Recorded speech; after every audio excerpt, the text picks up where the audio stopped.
ശൈഖുന നേടിയെടുത്ത പവറാണിത്. ഏത് ലോകത്ത് വെച്ച് വിളിച്ചാലും ആ വിളി കേൾക്കാനുള്ള പവർ, ഏത് ലോകത്ത് വെച്ച് വിളിച്ചാലും നൊടിയിട കൊണ്ട് അവരെ സഹായിക്കാനുള്ള കഴിവ്. വല്ല നിലത്തിനും എന്നെ വിളിപ്പോൾ വായുകൂണ ഉത്തീരം ചെയ്യും ഞാനെന്നോവർ.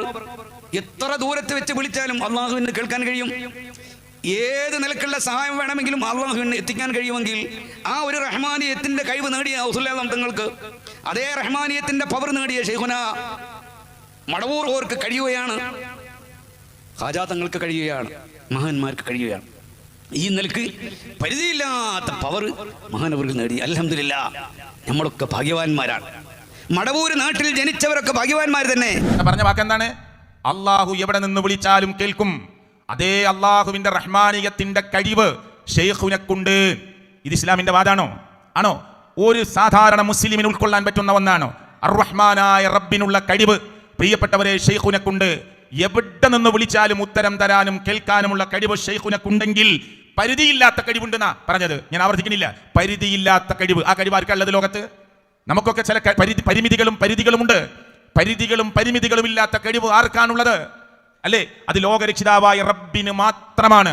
എന്നിട്ട് പ്രായമേറിയ ഒരു പണ്ഡിതൻ, ഒരു ഉസ്താദ് പറഞ്ഞു കൊടുക്കുകയാണ് പരിധിയില്ലാത്ത. മക്കയിലെ മുശ്രിക്കുകൾ പറഞ്ഞ തൽബിയത്ത് ഞാൻ വേഗത്തിൽ പറഞ്ഞു പോവുകയാണ്, വിശദീകരിക്കുന്നില്ല. മക്കയിലെ മുശ്രിക്കുകൾ മുഹമ്മദ് മുസ്തഫ സല്ലല്ലാഹു അലൈഹി വസല്ലമയും സഹാബത്തും ചൊല്ലിയ തൽബിയത്തിന്റെ ആദ്യ വരികൾ ചൊല്ലി പറഞ്ഞു തുടങ്ങി.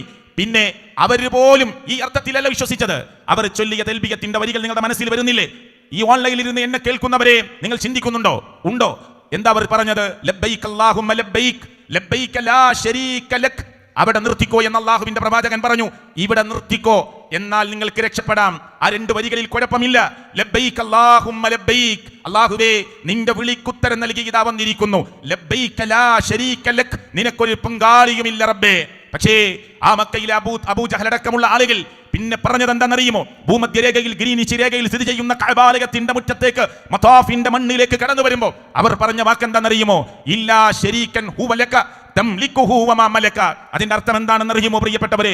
റബ്ബേ നിനക്കൊരു പങ്കാളിയുമില്ല, നിനക്കൊരു ശരീക്കുമില്ല, നിന്റെ വിളിക്കുത്തരം നൽകി ഇതാ വന്നിരിക്കുന്നു എന്ന് പറഞ്ഞ അവരുടെ നാവ് കൊണ്ട് തന്നെ പറഞ്ഞു ഇല്ലാ ശരീകൻ ഹുവ ലക, ഒരു പങ്കാളി നിനക്കുണ്ട്, ഒരു കൂട്ടം പങ്കാളിയുണ്ട്.